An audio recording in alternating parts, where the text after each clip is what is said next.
방송에서 제공하는 투자 정보는 투자 판단에 대한 조언입니다. 방송에서 제공하는 주식의 가치, 가격 상승 및 가격 하락에 대해서는 방송사에서 보장하지 않습니다.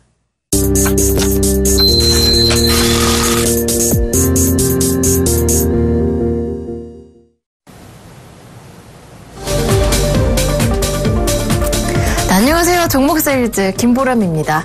벌써 6월의 마지막 거래일입니다.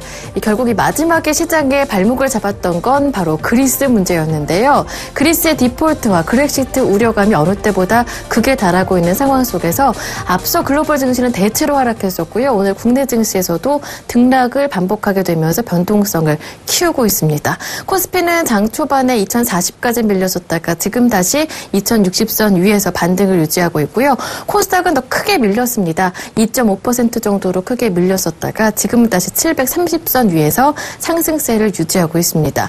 이렇게 그렉시트에 대한 우려감, 그리스에 대한 우려감이 여전히 유지되고 있는 상황 속에서 이제 7월이죠.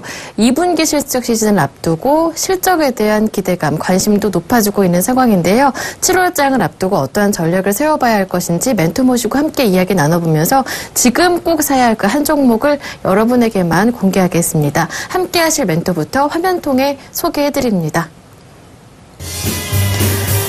오늘 함께 하실 분은요, 최근에 수익률이 참 좋아지는 분입니다. 가치 투자의 전략을 더한 플러스 알파 매매의 달인 오현진 멘토 모십니다. 네, 샘플러스 오현진 멘토님 모셨습니다. 안녕하세요. 네, 안녕하세요. 네. 이제 내일부터 7월장이 시작되잖아요. 이제 2분기 실적 시즌도 앞두고 있는 상황인데 전략은 어떻게 세워야 할 것인지 그리고 7월 전망은 어떻게 보시는지도 궁금합니다. 7월은 시장이 전반적으로 크게 나쁘지는 않을 거라고 생각을 합니다. 아무래도 이제 7월 중순 이후부터는 그리스에 대한 리스크가 어느 정도는 안정화되지 않을까 이렇게 판단을 하고 있고요. 다만 이번 주에는 시장의 변동성이 굉장히 클 것 같아요. 오전장만 보더라도 코스피와 코스닥 시장이 급락 후에 회복되는 모습이고 지금은 다시 코스닥 시장이 상당히 크게 조금 올라가고 있습니다. 그런데 그리스 투표가 이제 7월 5일에 예정이 되어 있는데 이 투표가 진행되기 직전까지는 시장이 오르면은 불확실성이 이제 반영이 되었다라고 하면서 오를 테고 떨어질 때는 이제 또 그리스 리스크다 하면서 떨어질 테니까 시장의 방향성이 아마 기사가 맞춰서 나올 거예요. 그런 만큼 전혀 앞이 안 보이는 시장. 지금은 어찌되었던 간에 포트폴리오를 늘리시기보다는 줄여서 포트를 좀 압축하실 때다. 이렇게 이제 판단을 하고 있고요. 종목적인 대응은 역시 개별적으로 맞춰서 하셔야 됩니다. 시장이 흔들리는데 내 종목이 크게 무리 없다면 굳이 무서워서 미립할 필요는 없어요. 보유하고 계신 종목이 흐름을 타고 가면 그 흐름을 타고 가는 대로 그냥 두시면 되고 시장이 견조해도 내 종목이 떨어질 수도 있겠죠? 그때는 철저하게 손절가를 지켜서 매매를 하시면 됩니다. 그래서 시장과 크게 연관없이 종목 쪽에 포커스를 맞추는 대응 여전히 이어가셔야 된다라고 말씀드리고 싶고요.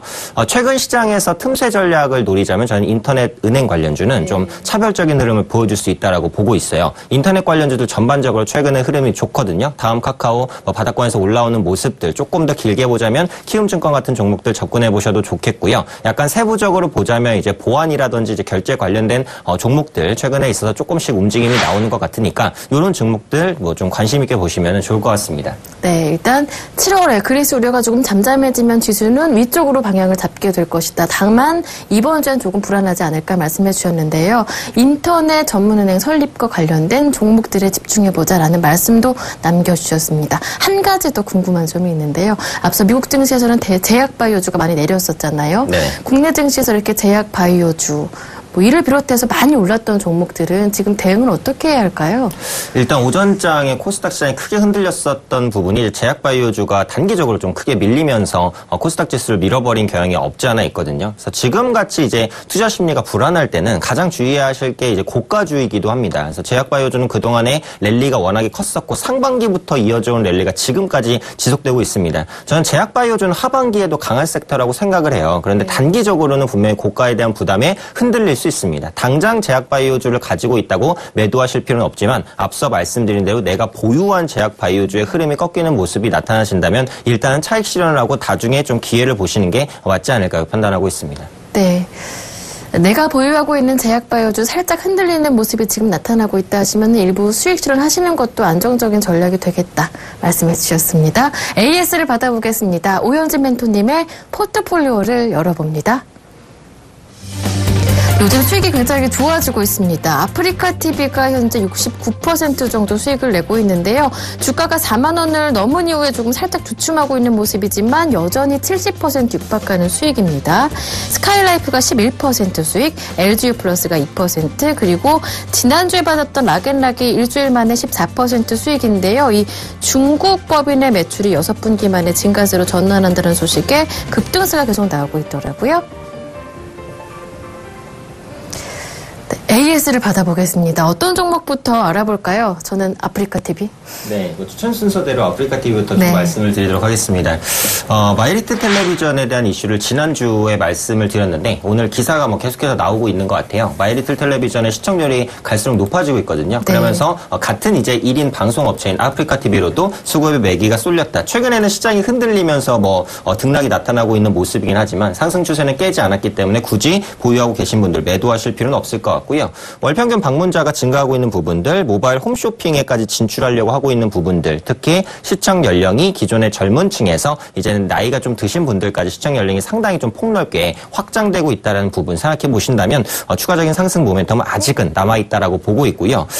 차트 흐름 보시면은 이제 외국인의 수급이 아직 끊기지 않았습니다. 지속적으로 매수를 하고 있는 모습이고 4만 원을 돌파했을 때는 한 번 더 시세를 낼 수 있는 가능성이 있다라고 보거든요. 제가 마지막으로 이제 목표가를 4만 5천 원 조정을 해드렸고 아직까지는 매도할 타이밍은 아니기 때문에 여전히 보유하시는 관점으로 말씀드리도록 하겠습니다. 두 번째로 이제 스카이라이프를 보도록 하겠습니다. 가입자 증가세에 대한 기사가 계속해서 나오고 있고요. 홈쇼핑 송출 수수료가 제7 홈쇼핑이 런칭되면서 약 10% 정도 증가할 것 같아요. 이런 케이블 업체에는 홈쇼핑 수수료가 상당히 큰 이익을 차지하기 때문에 이 부분에 대한 모멘텀이 당분간 조금 더 이어질 수 있다라고 보고 종목을 소개해드렸을 때 말씀드린 대로 KT와의 시너지가 좀 본격화될 수 있을 것이라고 봅니다. 현재 시점에서 이제 단기 급등 후에 오늘 같은 경우 약간 조정을 받고 있는데 역시 수급의 흐름에 무리가 없어요. 스카이라이프는 외국인 수급 흐름 종목이기 때문에 수급이 꺾이지 않는 한 지속적으로 홀딩하시는 관점 가져가시면 되겠고요. 이동평균선도 타고 있고 추세도 타고 있습니다. 여전히 추가 상승 가능성 열려있다 판단하고 있습니다. 다음으로 LG유플러스 보도록 하겠습니다. 통신주는 지금 가장 큰 매력이 제가 볼 때는 저평가예요. 지금 LG유플러스도 그렇고 KT도 그렇고 SK텔레콤도 그렇고 너무 빠졌기 때문에 이제는 올라갈 때가 됐다라는 부분이고요. LG유플러스는 LTE 가입자가 가장 많기 때문에 이익이 개선될 때 가장 빠르게 올라갈 수 있는 가벼운 종목입니다. 그렇기 때문에 제가 LG유플러스를 말씀을 드렸고요. 차트상으로는 지금 이중 바닥이 형성이 됐어요. 그리고 돌파를 이미 시켜놓은 상황입니다. 단기간 약간 흔들리면서 간다고 하더라도 외국인의 수급 역시 끊기지 않는다면 상승 추세는 계속해서 이어나갈 수 있을 것이다라고 판단하고 있고요. 연말이 되면 이제 배당에 대한 기대감도 있겠죠. 제가 보유하고 있는 종목 중에는 가장 장기적인 관점으로 말씀드리는 종목이니까 여유 있게 보유하시면 좋을 것 같습니다. 끝으로 락앤락 보도록 하겠습니다. 말씀해 주신 대로 중국 부분에서의 턴어라운드가 좀 가시화되고 있다라고 보시면 되겠고요. 락앤락이 지금 런칭하고 있는 헬로베베라는 유아용품 브랜드에 대한 판매 기대감 전에 말씀드렸었죠. 그런 부분들이 좀 반영될 것으로 보이고 급등 후에 약간 가격 조정을 거치고 있는 상황이기는 합니다. 하지만 역시 기관과 외국인 주포들의 수급이 꺾이지 않았기 때문에 보유하는 관점으로 말씀드리도록 하겠습니다. 네 종목 다 수익을 내고 있는 오현진 멘토님의 종목들입니다. 오멘토님 믿고 더 큰 수익률 향해서 홀딩 전략 유지하겠습니다. AS는 여기에서 마치고요. 오늘의 관심 종목을 들어보겠습니다. 화면 보시죠. 오현진 멘토님의 오늘 세일즈 종목은요. 이 중국 여행사와의 업무 제약 소식으로 오늘도 급등하더라고요. 인터파크입니다. 인터파크를 들고 오셨는데요. 이 인터파크는 이 국내 대표 전자 선물 업체 중 하나인데 가장 큰 비중을 차지하는 부분이 바로 도서 부분이거든요. 이 부분부터 조금 모멘텀을 체크해 볼까요? 네, 인터파크 아마 많은 분들이 알고 계실 만한 종목이고요. 주식 투자 안 하시는 분들도 인터파크에서 물건 한 번쯤은 구매해 보셨을 거라고 생각을 합니다. 월 평균 방문자 수가 1,000만 명이에요. 상당히 좀 많은 방문객을 확보하고 있다라고 보시면 될 것 같고요. 모바일 300만 명, 온라인 700만 명입니다. 국내 오픈마켓 시장에서 시장 점유율 5위를 차지하고 있습니다. 업계 상위권이 이제 G마켓과 옥션 11번가예요. 3강 구도고요. 그 외에 한 4-5개 업체가 경쟁을 하는 구도다라고 생각을 해주시면 될 것 같습니다. 도서 부분은 이제 예스24에 이어서 시장 점유율 2위입니다. 시장 점유율 압도적으로 높은 업체다라고 보시면 될 것 같고요. 저도 학생 시절에 이제 인터파크에서 많이 좀 책을 구매를 했었어요. 그래서 그렇다면 이제 앞으로도 도서 부분의 경쟁력이 턴어라운드 할 것이냐 이 부분이 굉장히 중요하다라고 보시면 될 것 같은데 도서 전까지가 시행된 다음에 사실 책이 잘 안 팔렸습니다. 있습니다. 도서 정가제라는 것은 이제 통신사로 따지면 단통법 같은 거죠. 가격의 하단을 제한하는 거예요. 예를 들어서 2만 원에 책을 팔기로 했으면 할인율을 10%면 10% 혹은 할인을 안 하겠다면 안 하겠다. 이렇게 하단 가격을 제한해 놓습니다. 예전에는 책 인터넷에서 사면은 뭐 20% 30% 세일도 해줬거든요. 근데 요즘에는 그런 거 없어요. 법적으로 막혔기 때문에. 그러니까 책이 비싸졌죠. 사람들이 책 구매를 조금 줄였습니다. 하지만 궁극적으로 책을 구매하실 사람들은 가격과 관계없이 구매를 한다라는 겁니다. 요즘에는 도서 판매량이 많이 회복이 됐어요. 그렇기 때문에 그런 부분에 있어서 실적은 개선될 것이다. 가격 저항이 많이 줄어들었습니다. 도서 구매율이 평년 수준까지 회복되고 있다. 이 부분 생각해 보시면 좋겠고요. 오프라인 부분으로 도서 사업을 확장을 하고 있습니다. 특히 대여점인 북파크 그리고 중고책 구매 북버스 서비스를 오픈을 했는데 첫 번째 사진을 보면 이게 이제 인터파크에서 운영하는 북버스입니다. 앞에 네. 보시면 시청자분들 보이실지 모르겠는데 작게 인터파크 도서라고 이제 써 있거든요. 네. 여기서 이제 뭐 저희 집에 이제 그 잠자는 도서가 많으니까 좀 팔겠다라고 하면 이 버스가 직접 옵니다. 그래서 집에서 책들을 이제 몇십 권씩 수거를 해가겠죠. 그러면서 이제 돈을 받고 팔고 그러면 이 도서들을 이제 중고 서점에서 판매를 한다라고 보시면 될 것 같아요. 요즘에는 중고 거래점이 예전보다 엄청 많이 늘어났어요. 도서정가제가 시행되고 나서 더 늘어났습니다. 앞으로도 중고책 시장은 계속해서 팽창하는 모습이 나타날 것으로 보여지고 있기 때문에 전망은 밝다. 그래서 궁극적으로는 이 도서 부분이 사실 인터파크의 매출을 깎아먹는 요인이었어요. 그런데 올해 말 정도엔 BEP, 손익분기점 정도를 도달하거나 아니면 이익을 소폭이라도 낼 수 있을 것으로 보여지기 때문에 도서 부분으로 인한 이익 손실은 이쯤에서 마무리되지 않을까 판단하고 있습니다. 네. 네, 그런데 인터파크는 이 책뿐만이 아니라 쇼핑이나 그리고 또 공연 부문 비롯해서 이 도서 부문 이외의 부문도 있잖아요. 여기도 좀 짚어볼까요? 네, 그래서 지금 말씀드릴 부분이 이제 실제로 수익을 잘 내고 있는 부분이에요. 네. 그래서 앞으로 수익을 추가적으로 더 낼 수 있는지 이 여부를 체크하시면 좋을 것 같은데요. 인터파크 쇼핑이 이제 2월 네이버 모바일 가격 검색 사이트에 다시 한번 입점하는 모습입니다. 네이버 모바일 가격 검색 사이트는 약 1,500만 명의 사용자가 이용을 하고 있거든요. 이에 따라서 인터파크 쇼핑의 노출 빈도가 예전보다 훨씬 올라왔고 실제로 트래픽이 이제 전년 동기 대비 50% 급증하는 모습이고요. 네. 가전제품의 판매, TV라든지 뭐 에어컨 같은 가전제품의 판매가 한 5% 정도 증가하는 모습들이 나타나고 있습니다. 앞으로도 인터파크 쇼핑 제품들이 네이버에 많이 노출될 것으로 보여지고 있기 때문에 견조한 성장은 이어질 것이다라고 보고 있고요. 중국의 역직구 사업도 내년부터 이제 가시화가 될 것 같아요. 중국 역직구는 중국인이 이제 한국 제품을 한국에서 직접 사는 거죠. 한국에서 뭐 주문을 하면 이제 한국에서 중국으로 배송을 해주겠죠. 앞으로 굉장히 커질 시장이다라고 보기 때문에 이 부분에 대한 성과도 장기적으로는 기대할 수 있다라고 보고 있고요. 공연 티켓 부분은 이제 국내 시장 점유율 1위입니다. 압도적으로 1위거든요. 그래서 뮤지컬과 콘서트 역대 1분기 최다 판매를 경신을 하면서 매출이 30% 정도 증가했습니다. 아무래도 1인당 국민 소득이 좀 증가를 하다 보니까 예전보다 공연이라든지 이런 조금 비싸잖아요. 사실 단가가 이제 1인당 막 7만 원, 10만 원 정도 하는데 이런 문화생활을 영위하시는 빈도수가 좀 늘어나고 있다라고 보시면 될 것 같아요. 특히 대작, 팬텀이나 엘리자벳, 데스노트 같은 연극들, 특히 데스노트라는 연극은 이제 뭐 예전에 동방신기였던 김준수 씨가 주연을 맡으면서 상당히 많은 관심을 가지고 있고요. 상당한 티켓 파워를 보여주고 있습니다. 그래서 인터파크가 티켓 부문 시장 점유율 압도적 1위이기 때문에 이 부분에 따른 수혜를 그대로 가져갈 수 있을 것이다라고 보고 있고요.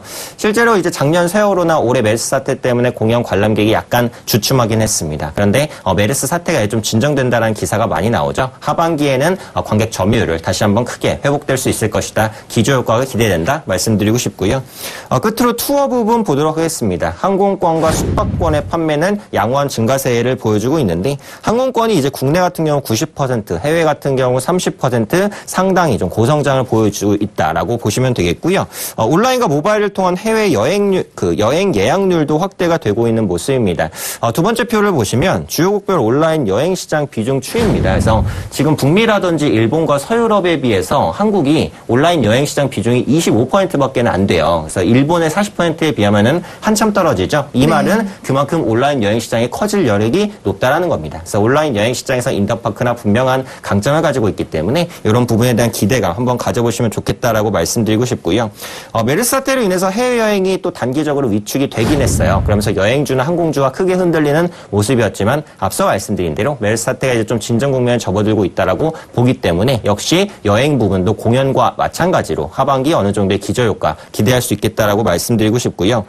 자유여행이 증가하거나 대체 휴일제가 시행되고 있다라는 부분도 역시 여행에는 좋은 여건이다라고 보시면 됩니다. 특히 요즘에는 여행이 그 예전처럼 패키지 여행이 별로 없어요. 패키지 여행은 뭐 어느 장소에서 뭘 먹고 어디에 가고 이렇게 틀처럼 짜여져 있습니다. 가이드가 네, 맞습니다. 그렇죠. 그래서 그런 부분들 좀 불만을 표출하시는 분이 많고 요즘에는 젊은 층에서 그렇죠. 네, 맞습니다. 그래서 요즘에는 자유여행이 많아요. 뭐 있는 기간도 내가 정하고 묵는 호텔이라든지 먹는 음식, 가는 장소 모두 자기가 이제 세팅을 해서 가는 여행. 요게 이제 트렌드다라고 볼 수 있겠는데 인터파크가 이 부분에 있어서 강점을 가지고 있기 때문에 이에 따른 수혜도 좀 기대가 된다 말씀드리도록 하겠습니다. 네. 네, 오늘 또 중국 여행사와의 또 업무 제약 소식까지 전해지면서 앞으로 여행 부분에서는 또 중장기적으로 성장 모멘텀을 가지고 있는 인터파크다 이렇게 엿볼 수가 있었습니다. 네, 그런데 앞서 말씀해 주셨을 때 시장 얘기해 주셨을 때 이제 인터넷 전문은행 설립과 관련된 종목들에 주목해 봅시다라고 말씀해 주셨는데 제가 알기로는 인터파크 마찬가지로 인터넷 은행에 추진 중이라고 하더라고요. 네, 맞습니다. 그래서 아직 확정은 아닌데 추진하고 있기 때문에 실제로 인터넷 은행에 따른 수혜를 받을 가능성이 있다라고 보고요. 일단 인터넷 은행 같은 경우 빠르면 내년 하반기에 좀 출범이 될 것으로 보입니다. 은산분리라든지 자본금 요건이 많이 완화가 됐어요. 자본금이 원래는 1,000억이었는데 절반 딱 끊어서 500억으로 좀 낮춰졌고요. 은산분리라는 것은 이제 산업자본이 은행자본을 지배할 수 없게 만드는 법입니다. 그런데 이런 부분이 조금 완화가 되면서 기존의 기업들이 인터넷 은행에 뛰어들 수 있는 여건이 좀 많아졌다라고 보시면 되겠고요. 인터넷 은행은 아무래도 온라인이다 보니까 오프라인보다는 예금 금리를 줘도 0.1% 더 줄 수도 있어요. 대출 금리를 줘도 0.1% 덜 낮게 조금 낮게 또 받을 수도 있겠죠. 이런 부분에 있어서 경쟁이 활성화될 것이고 맞춤 상품 설계라든지 개인 간 자금 거래 등 이전에 없었던 신시장이 형성된다라고 보시면 됩니다. 그만큼 정부에서 아주 직접적으로 뭐 밀어주는 그런 산업군이다라고 보시면 되겠는데 언급드린 대로 인터파크는 인터넷 은행 사업을 긍정적으로 검토를 하고 있습니다. 지금 온라인과 모바일 부분의 트래픽을 상당히 많이 확보를 하고 있기 때문에 이런 부분들을 인터넷 은행에 적용시킬 수 있을 것이다라고 판단하고 있고요. 간편결제 서비스인 K페이와 함께 손을 잡았죠. 그러면서 시너지까지도 기대된다라고 보고 있습니다. 그리고 전자상거래 업체가 인터넷 은행에 있어서는 분명히 경쟁력을 보유하고 있어요. 앞서도 말씀드렸듯이 인터파크는 월 평균 방문자가 1,000만 명 정도입니다. 그래서 트래픽이 이렇게 높은 전자상거래 업체들이 인터넷 은행 부분에서 강점을 가져갈 수 있을 것이다. 결제 후 남은 금액이라든지 환불 금액 등을 뭐 예금이나 대출로서 활용할 수도 있겠죠. 이런 부분들에 있어서 시너지가 기대된다라는 부분이고 다만 이것은 아직 확정된 건 아닙니다. 인터파크가 어쨌든 검토만 하겠다는 거예요. 그래서 이런 부분이 확정되기 전까지는 아직까지는 좀 기대감 정도다 이렇게 판단하시면 좋을 것 같습니다. 네. 이렇게 해서 이 매출 비중이 가장 큰 도서 부문, 그리고 수익을 잘 내고 있는 공연과 쇼핑 부문, 마지막으로 여행까지, 그리고 인터넷 전문은행 설립과 관련해서 수혜를 받을 수 있는 부분까지 모두 짚어봤는데 이 밖에도 또 추가적인 모멘텀이 있다고요? 네, 그래서 인터파크는 해외적인 모멘텀이 좀 크다라고 말씀을 드리고 싶어요. 첫 번째로 말씀드리고 싶은 게 인터파크 글로벌이라는 사이트가 방문자가 지속적으로 증가하는 추세에 있다라는 겁니다. 인터파크 글로벌은 미국의 인터넷 서점입니다. 미국에서 직접 한국의 도서를 구매할 수 있게 하는 사이트다. 특히 이제 미국에 거주하시는 한국 시민분들이 많이 찾으시는 사이트다라고 보시면 될 것 같아요. 월평균 방문객이 지속적으로 증가하고 있다라고 보시면 될 것 같고 여기서 주로 판매하고 있는 게 또 이북입니다. 그런데 이북 리더기가 요즘에 가격이 많이 싸졌어요. 7만 원, 8만 원 정도면 이북을 읽을 수 있는 기계를 살 수 있습니다. 그러면서 이북 시장이 이전보다는 훨씬 더 크게 팽창하고 있고 이 부분에 따른 수혜를 받을 수 있을 것이다라고 보고 있고요. 도서만 파는 게 아닙니다. 음반이라든지 건강식품 같은 다른 종류의 이제 상품들, 쉽게 말하면 이제 미국에서 호응이 높은 상품들이겠죠. 이런 상품들도 추가적으로 판매를 하면서 부가 수익, 기존의 도서 판매로 얻을 수 없었던 부가 수익을 얻을 수 있을 것이다. 이 부분도 한번 기대를 해보시면 좋을 것 같고요. 다음으로 인터파크 쇼핑이 이제 베트남몰에 전용 관을 오픈을 했습니다. 동남아시아 다국적 온라인 쇼핑 사이트 위샵과 업무 제휴를 맺었고요. 베트남을 비롯해서 이제 인도네시아라든지 그 외에 다른 동남아 국들로 계속해서 진출해 나갈 것으로 보여지고 있기 때문에 해외 부분의 외형 성장이 이제부터 시작된다. 이렇게 이제 생각을 해주시면 좋겠고 현지에서 인기가 높은 홍삼과 화장품, 유아용품을 주로 판매합니다. 앞으로 이런 상품 구세권을 계속해서 늘려갈 것으로 보여지고 있기 때문에 이에 따른 수혜도 가능할 것이다 판단하고 있습니다. 추가적인 모멘텀까지 모두 확인을 해봤습니다. 그렇다면 인터파크 실적 추이는 어땠고 올해는 어떻게 예상되는지 확인해 볼까요? 네, 인터파크가 뭐 엄청난 성장 기업이냐 뭐 그런 건 아니기 때문에 실적이 뭐 급격하게 퀀텀 점프하는 건 아니지만 그래도 완만하게 성장하는 정도의 모습은 보여주고 있거든요. 일단 표를 보시면 매출액이 약 3,500억 원대에서 이제 올해는 4,300억 원까지 크진 않지만 견조하게 매년 5% 정도씩은 증가하는 꾸준하네요. 모습들이 네, 맞습니다. 나타나고 있고요. 영업이익 같은 경우 이제 작년에 약간 주춤했습니다. 100억 원대로 다시 떨어졌지만 올해 부분에서 이제 270억 원대까지 올라올 수 있을 것으로 보여지고 있고 당기순이익도 올해 처음 이제 200억 컨센서스가 나왔어요. 이것보다 이제 못 나온다고 하더라도 적어도 150억의 당기순이익 컨센서스는 나올 것으로 보이고 4년간의 최대 이익이 전망이 됩니다. 이익적인 부분에 있어서는 분명히 메리트가 있고 또 지금까지 보시면 이제 인터파크의 주가가 그렇게까지 많이 오르지는 못했었거든요. 그런 가격에 대비해서는 잘 나오는 실적이고 기대감을 많이 가지고 있으니까 한번 좀 기대를 해보시면 좋겠다. 정리해드리도록 하겠습니다. 네, 인터파크 올해 실적도 기대됩니다. 이번엔 차트를 열어보고요. 본격적인 가격 전략을 세워보도록 하겠습니다. 네, 그래서 인터파크 차트 보실 텐데요. 약간 아쉬운 게 지금 벌써 7%나 급등을 하고 있어요. 그래서 가격적인 전략이 조금 중요할 것 같아요. 일단 인터파크는 외국인과 기관의 쌍끌이 매수세가 어제부터 좀 들어오면서 급등을 만들고 있다라고 보시면 되겠고요. 일단 올라가는 주가에 크게 따라잡기는 사실상 무리가 있습니다. 그리고 앞서 말씀드린 대로 저는 시장이 앞으로 조금 더 흔들릴 수도 있다고 보고 있어요. 그래서 그런 관점에서 본다면 매수가를 조금 낮게 잡으시는 게 맞을 것 같아요. 그래서 인터파크 매수가는 제가 24,000원에서 24,300원 정도의 박스권으로 말씀을 드리도록 하겠습니다. 오늘은 아마 매수 타이밍이 없겠죠. 이번 주 내로 여기까지 조정이 온다면 한번 담아보셔도 좋을 위치다. 이렇게 말씀을 드리고 싶고요. 목표가는 28,000원까지 보도록 하겠습니다. 28,000원은 이전에 있었던 고가 28,200원 부근에 다다라는 가격이고요. 사실 모멘텀만 붙는다면 이 정도의 가격은 훨씬 뛰어넘을 거라고 보기에는 하는데 뭐 1차적인 목표가니까 그 부분까지만 좀 체크를 해보시면 좋겠고요. 손절가는 21,500원으로 정리를 해드리도록 하겠습니다. 21,500원은 어제 급등이 나왔었던 저가 부분을 깨는 가격입니다. 이 부분을 하향 이탈하게 된다면 그동안 들어왔었던 수급이 빠져나간 것이다라고 보셔도 무방하거든요. 그래서 시장이 크게 흔들리지 않는 한 이 가격은 깨지 않을 것으로 생각되는데 손절가는 필요하니까 전략은 이렇게 정리해드리도록 하겠습니다. 인터파크의 가격 전략을 화면 통해 다시 한번 정리해드리겠습니다. 매수 가격은 조금 내려왔을 때 들어가시는 게 좋을 것 같습니다. 24,000원에서 24,300원 정도 이번 주 안에 기회가 올 것이다 전망하시고요. 목표 가격은 28,000원, 손절 가격은 어제 급등이 시작됐던 부분인 21,500원으로 정해주셨습니다. 지금까지 샘플러스 오현진 멘토와 함께했습니다. 고맙습니다. 네, 감사합니다. 네, 저희 종목 시리즈 멘토들의 수익률 확인하실 수 있는 방법 아래로 나가고 있습니다. 언제든지 홈페이지 들어오셔서 확인해 보실 수 있으니까요. 많이 애용해 주시고요. 저는 여기에서 인사드리겠습니다. 고맙습니다.